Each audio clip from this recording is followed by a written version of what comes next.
Javier, te escuchamos. Muchas gracias. Mi agradecimiento por la invitación. Me voy a tomar un minuto antes de leer un documento. Cuando hay límite de tiempo, prefiero leer un documento, porque si no me pasa lo que a Sergio Benito Osorio. Yo tendré un documento que no hubiera resultado que... Si no me salgo, porque además es un tema además de polémico, terriblemente interesante. Me tomo un minuto antes nada más para aclarar para ampliar algo que dijo Benito Osorio. Yo tuve el privilegio personal cometí matrimonio con la hija de don Pascual Gutiérrez Roldán, que era director de Petróleos Mexicanos, cuando se da este cambio a la legislación con el licenciado López Mateos, que quitan lo de los contratos. Y ahora que le achacan al general Cárdenas la paternidad de la iniciativa, decía, pues lo dijo. Bueno, a mí me consta, no personalmente con el general Cárdenas, sino con don Pascual, porque lo hablé muchas veces, que antes de hacer esta modificación, don Pascual, por instrucciones del presidente, platicó largamente con el general Cárdenas. Y el general Cárdenas le dijo, pero desde luego, encantado. Y cuando ya se dio el asunto, y lo cita en un artículo hace un par de días o tres, Enrique Krause, el general Cárdenas fue a Los Pinos a ver al licenciado López Mateos para felicitarlo especialmente por la modificación constitucional que había hecho. O sea, esta propaganda que lleva en una iniciativa de 27 páginas a 26 citas del general Cárdenas, de la razón de Cárdenas, del espíritu de Cárdenas, de la política cardenista, etcétera, etcétera, en el cuerpo de la iniciativa, pues es una tomada de pelo peor que las que nos anuncian las medicinas milagrosas. También les quería decir que lo que hizo Rey Ceroles al cancelar los contratos fue al cancelar las concesiones, como dice Sergio Benito, que adelantó incluso la última concesión.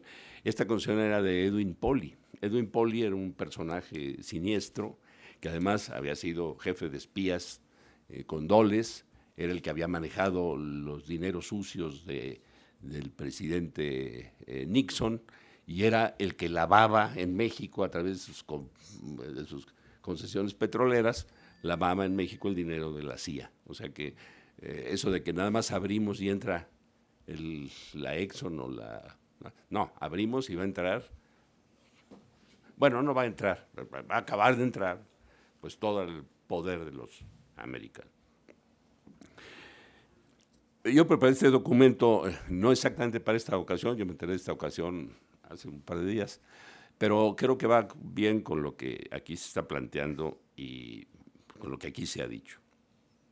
Hace 20 años, al iniciarse un nuevo ataque para la privatización del sector energético, expresé y lo he reiterado en múltiples ocasiones que los planteamientos para concluir que la privatización era necesaria adolecían de múltiples defectos, insuficientes en el análisis económico, discutibles desde el punto de vista técnico, inconsistentes en el aspecto legal, ignorantes de contenido histórico, ayunos de sensibilidad política y carentes de patriotismo.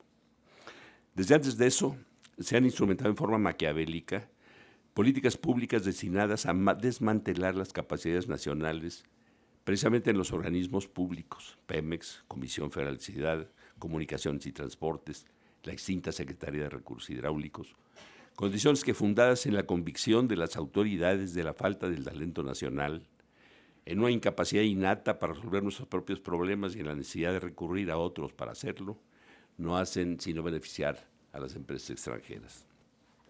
En 1997, al recibir el grado de honor de la Academia Mexicana de Ingeniería, presenté un trabajo titulado El futuro de México sin ingeniería mexicana. En él hacía yo una pregunta fundamental. ¿Qué puede hacer una nación sin ingeniería propia? Y daba una respuesta que hoy se confirma correcta. Seguramente, otra vez cambiar vidrios y espejos por los frutos de nuestras entrañas, aunque ya no usemos penachos ni obtengamos nuestros títulos y grados en el Calmecac. No hemos aprendido, decía yo entonces, una lección fundamental. La autodeterminación tecnológica es una cuestión de supervivencia nacional. La moderna tecnología de la dependencia es crear la dependencia de la tecnología. Antes se invadían territorios y hoy se apropian industrias y mercados. En esta guerra de conquista que hoy llamamos competencia, Nuestros gobernantes han encomendado precisamente a nuestros contendientes o han aceptado sumisamente de ellos el diseño de nuestras estrategias. ¿Qué diferencia hay entre el conquistador que empuñando un mosquete vino a llevarse nuestro oro en nombre del rey y el ejecutivo de la transnacional que, armado con una presentación de McKinsey, viene a buscar la cesión de la renta petrolera en favor de la Exxon, la Chevron o la Shell? Nuestros competidores pulen la bandeja de plata en la que les entregamos nuestras riquezas. ¿Quieres que el mundo adopte la agenda económica de los Estados Unidos? Dice la tesis de las becas Fulbright. Toma a algunos de sus jóvenes en edad impresionable. Adoctrínalos en las escuelas del Ivy League. Regrésalos a su país y asegúrate de que los nombren secretarios de Estado, para que desde el púlpito de su ministerio implementen, con el fanatismo y la ceguera de un dogma religioso, el Evangelio según Uncle Sam. En 1990, John Williamson, economista del Banco Mundial, elevó este Evangelio según Uncle Sam a nivel de Sagrada Escritura en un documento que tituló El Consenso de Washington. Este prescribiría las condiciones que una red de instituciones financieras internacionales, el propio Banco Mundial, el Fondo Monetario Internacional, la International Finance Corporation y otras, establecerían para otorgar créditos a los países en desarrollo. Estas instituciones, claro está, son financiadas a su vez por los gobiernos de los países industrializados, que llegan al poder con los donativos de campaña de sus grandes corporaciones, destacando entre ellas las petroleras transnacionales. Entre las condiciones de los créditos figuraban en primerísimos lugares la eliminación de subsidios y la privatización de los servicios y los negocios públicos, y entre ellos el más jugoso de todos, el petróleo. Una pregunta clave es a quiénes benefician las medidas prescritas en el Consenso de Washington. ¿A los países que pedían los créditos o a las corporaciones de los gobiernos que las financiaban? En 2002, el Departamento del Tesoro de Estados Unidos calculó que por cada $1,000 millones que ese país contribuía a los bancos internacionales de desarrollo, las transnacionales americanas recibían más de $2,000 millones en contratos de los países subdesarrollados. En 1992, Davidson Boodoo, un execonomista del Fondo Monetario Internacional, en un acto de contrición, declaró que las condiciones impuestas por esas instituciones no buscaban mejorar las condiciones de los países en desarrollo, sino satisfacer las necesidades económicas de los países industrializados. Fue bajo estas presiones internacionales que muchísimos países empezaron a cederle el jugoso negocio del petróleo a las petroleras privadas. Como describiré más adelante, todos estos esfuerzos les reportaron nefastas consecuencias, por lo que en los últimos años todos ellos, Argelia, Bolivia, Canadá, China, Ecuador, Kazajstán, Venezuela, por citar solo algunos, han instrumentado costosísimas medidas para renacionalizar las industrias petroleras privatizadas, para renegociar los términos de los contratos celebrados y o para elevar los impuestos y regalías cobradas a las petroleras privadas, topándose siempre con el poderío económico de estas y el de sus gobiernos, que se resisten a capa y espada a devolver un ápice de los regalos obtenidos bajo la presión internacional. Fue esta presión internacional la que llevó a México a privatizaciones de triste memoria como la bancaria y episodios negros como el Fobaproa, y que ahora vuelve a amenazar a los energéticos. En el ramo del petróleo, el nacionalismo de la mayoría de los mexicanos, transformado en opinión pública, defendió con todo el artículo 27 de nuestra Constitución. Ante esto, nuestros gobernantes, lejos de acatar la voluntad popular, iniciaron una privatización disfrazada, simulada, silenciosa, traidora y cobarde. Petróleos Mexicanos se dividió en 4 subsidiarias con el objeto de venderlas una por una, iniciando con la petroquímica básica, luego el gas natural, siguiendo con la refinación y culminando la entrega del patrimonio nacional con la cesión de la renta petrolera. A principios de los 90 se dio el primer esfuerzo privatizador con la intención de vender los complejos petroquímicos de Pemex. Este esfuerzo se volvió a topar con el nacionalismo de la opinión pública que lo impidió. De esto, nuestros gobernantes, lejos de cumplir con el deber fiduciario que tiene cualquier administrador, y cuales niños emberrinchados ante la falta de satisfacción de su capricho, condenaron a la petroquímica básica a la inanición, privándola de la inversión que su mantenimiento, fortalecimiento y desarrollo requerían. A mediados de los 90, los esfuerzos privatizadores voltearon sus caras al gas natural, en un embate de cabildeo legislativo que exigía la apertura del mercado de gas y la privatización de la Comisión Federal de Electricidad, y que estaba liderado por la hoy tristemente célebre Enron. Otra vez, el nacionalismo de la opinión pública impidió los cambios constitucionales que la venta de CFE requería, ante lo que nuestros gobernantes volvieron a traicionar al pueblo con una privatización disfrazada y escondida bajo la figura de los productores independientes de electricidad. ¿Cómo se puede argumentar que el sector eléctrico no se ha privatizado cuando hoy más del 35% de la electricidad para el servicio público, teóricamente de exclusividad del Estado, la generan las grandes transnacionales privadas? Dado que siguiendo los caprichos del Banco Mundial, nuestros gobernantes habían ya cedido el diseño de las estrategias eléctricas a las grandes corporaciones, en el caso del gas natural y la electricidad a Enron, empezamos a generar electricidad no con lo que nos convenía generarla, como aquí ya se dijo, agua, viento, sol, combustóleo, sino con lo que Enron le convenía vender, gas natural. En vista de que la apertura del sector eléctrico venía aparejada de la entrega a manos privadas del negocio del gas natural, los altos mandos en Pemex volvieron a faltar a su deber fiduciario y limitaron las inversiones en materia de gas, dando como resultado un status quo preocupante: la importación masiva de gas natural, comprando a las grandes transnacionales, y los cuellos de botella que su transporte implica por la falta de inversión de Pemex en gasoductos. Pero sin duda, de las privatizaciones simuladas, la más dañina y traicionera es la de la renta petrolera, que hoy adquiere un nuevo impulso.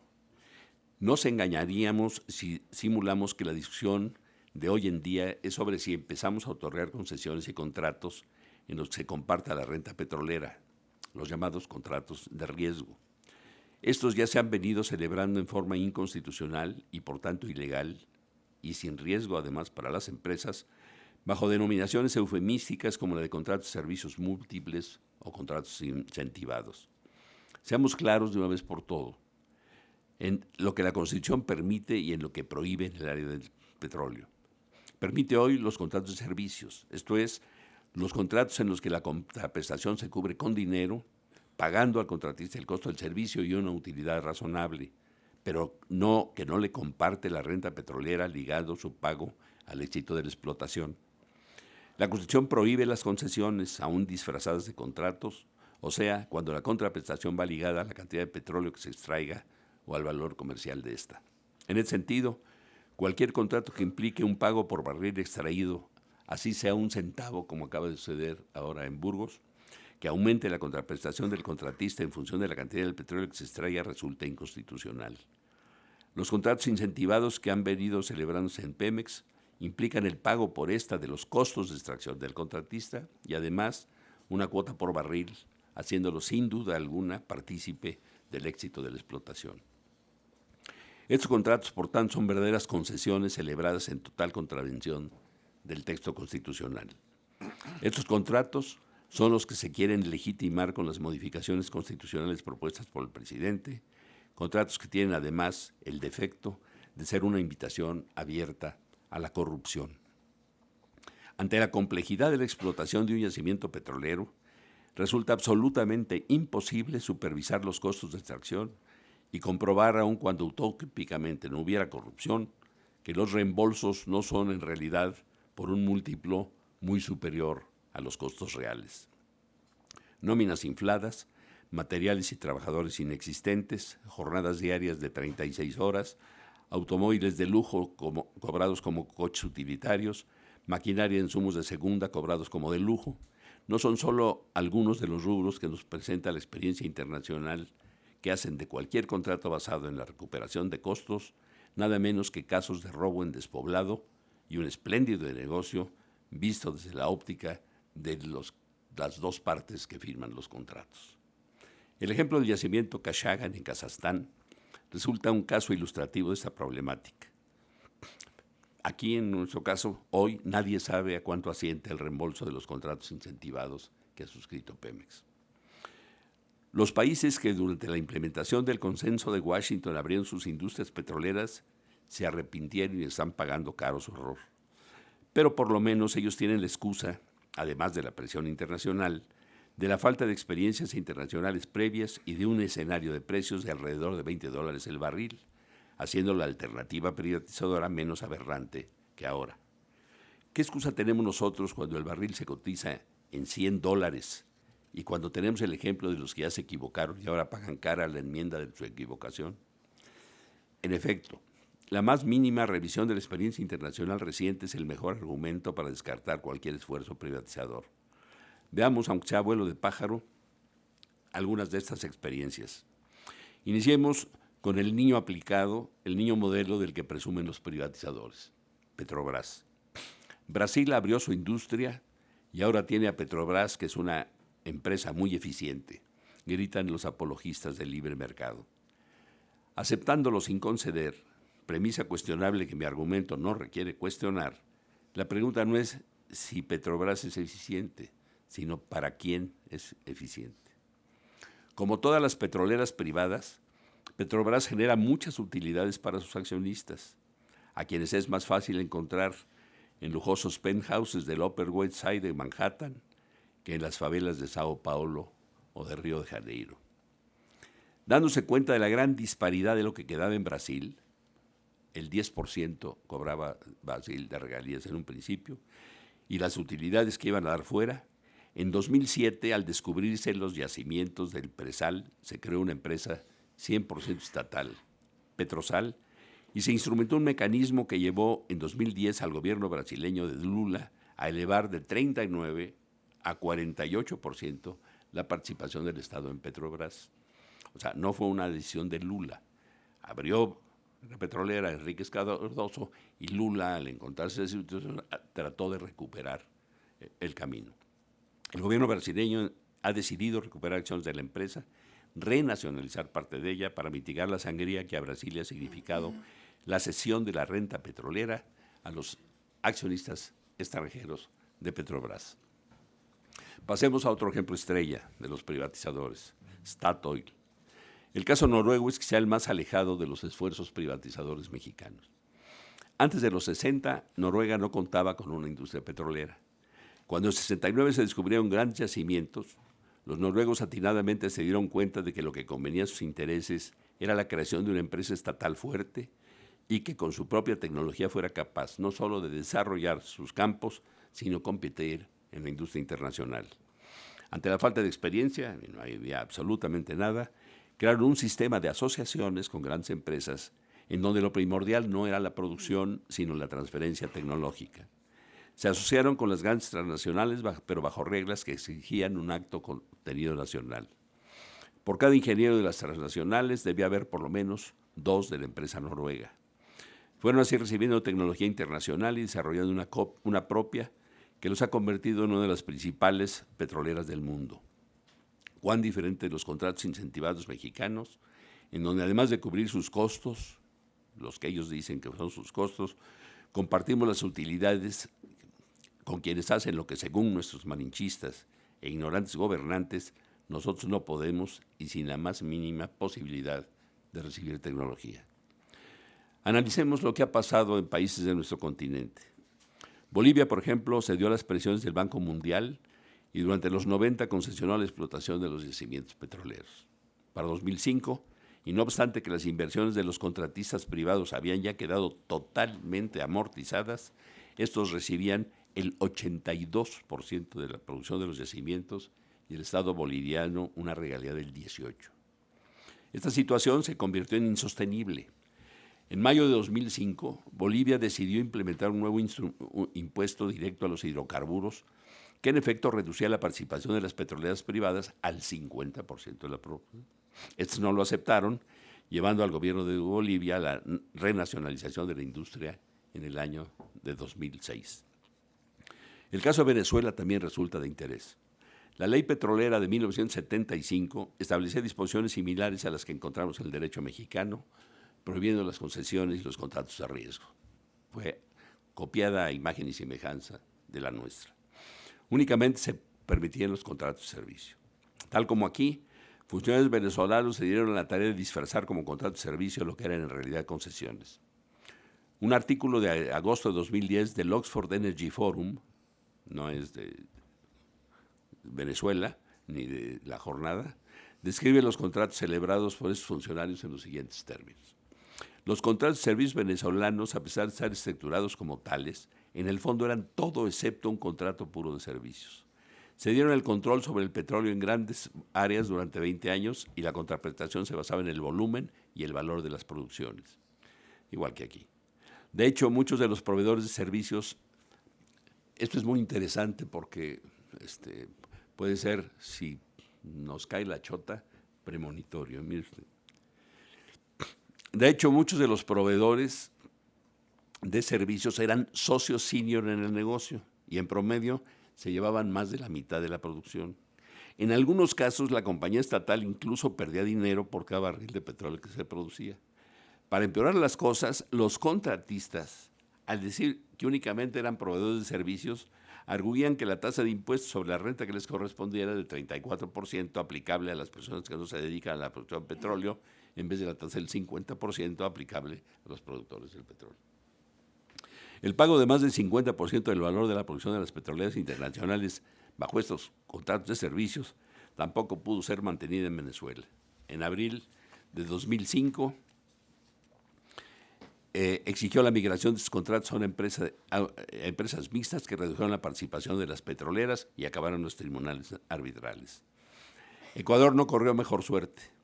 Occidental, a finales del 90, celebró varios contratos de ganancias compartidas con los contratistas, pero recibían el 70% de la producción.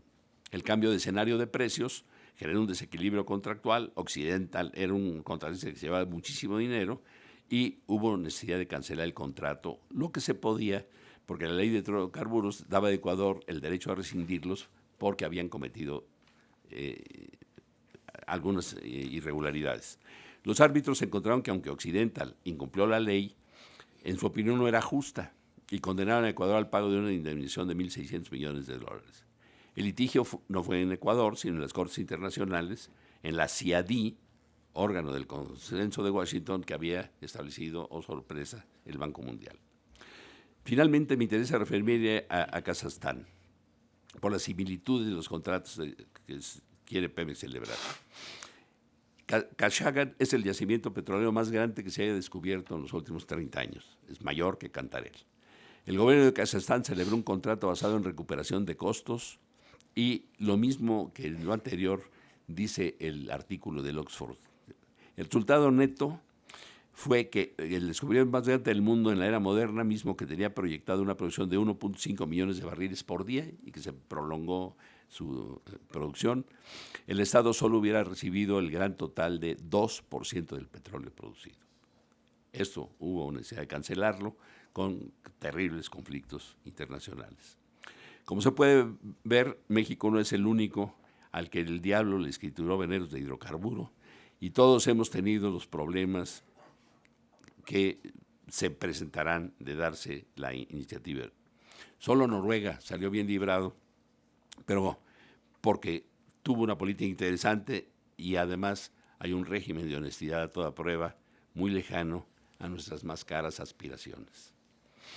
Es por esto que mantengo la firme convicción de que una reforma energética es necesaria, pero no la que ofrece el presidente, que sí, en síntesis es entregar a la inversión privada el crecimiento de la industria corriente hacia abajo desde la refinación, permitir a través de contratos de riesgo y de servicios múltiples una entrega de una parte sustantiva de la renta petrolera, por más que el secretario de Energía nos diga que no se entregará nada de la renta, ¿de dónde van a salir las utilidades a compartir?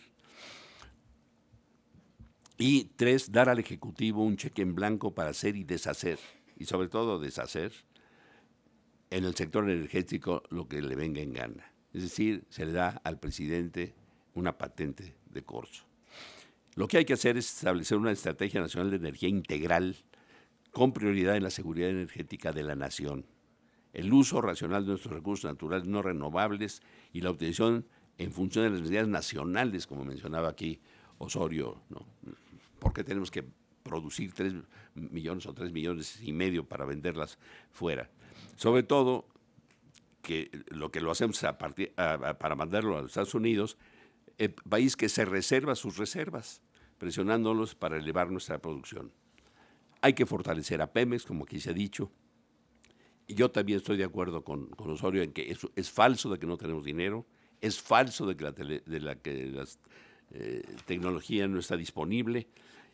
Hay que modificar la situación de Pemex para que puedan trabajar liberados de la Secretaría de Hacienda y en lo ético limpiarla de corrupción y de ineficiencias y respetar a ultranza la letra de la Constitución. Estamos persuadidos, y todas las encuestas sí lo dicen, que la inmensa mayoría de los mexicanos está en contra de la reforma energética del gobierno, y aunque este tenga el voto suficiente de la mayoría de los representantes populares, que aquí entre nos ni son representantes de nadie ni son populares, para aprobar su ley y sin reglamento, que aquí se pretenderá dar la puntilla a la soberanía, al patrimonio de la nación. Esto es el verdadero interés nacional. Otra vez los intereses terminan ahora con enorme virulencia buscando que el petróleo, que decía López Mateos, en el petróleo nacional, no hay que dar ni un paso atrás, ahora estamos dando un paso adelante, pero hacia el abismo. Hemos tenido muchas presiones y hoy vienen más presiones todavía. Hago una breve síntesis de las presiones que Lorenzo Meyer habla de que a las que hemos estado sujetos. Las subimos con Porfirio Díaz, quien tuvo que acomodar las leyes para dar seguridad a la inversión extranjera, así decía Porfirio Díaz. Palabras que hoy se repiten para que los inversionistas fueran dueños de los recursos. Se actuó contra Madero y su impuesto del timbre. Se ejerció presión severa contra Carranza, quien había establecido en el 27 constitucional la propiedad de la nación sobre el recurso del subsuelo, impidiéndole reglamentarlo. La sufrió Obregón con los acuerdos de Bucareli. La sintió Calles en un nuevo intento de reglamentar el 27 y la padeció Cárdenas, que decidió en actitud valiente, visionaria y soberana nacional la industria petrolera, ante la presión convertida en arrogancia y prepotencia.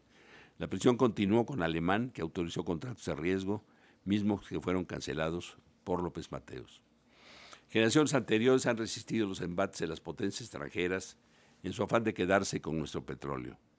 La nuestra deberá hacer lo propio para poder decir con Guadalupe Victoria: gloriaos mexicanos de la parte tan considerable y rica que os ha tocado en los negocios del universo, y para tratar de vencer la fatídica lacra que Francisco Zarco sentenciaba diciendo: hay no sé qué ritmo trágico en la historia de México que hace perder a los aptos y honrados en beneficio de los ineptos y ladrones. Porque si por eso antes perdimos la mitad del suelo que nos había tocado en esos negocios del universo, no podemos ahora aceptarles la amenaza de entregar buena parte de la riqueza de nuestro subsuelo. Muchas gracias.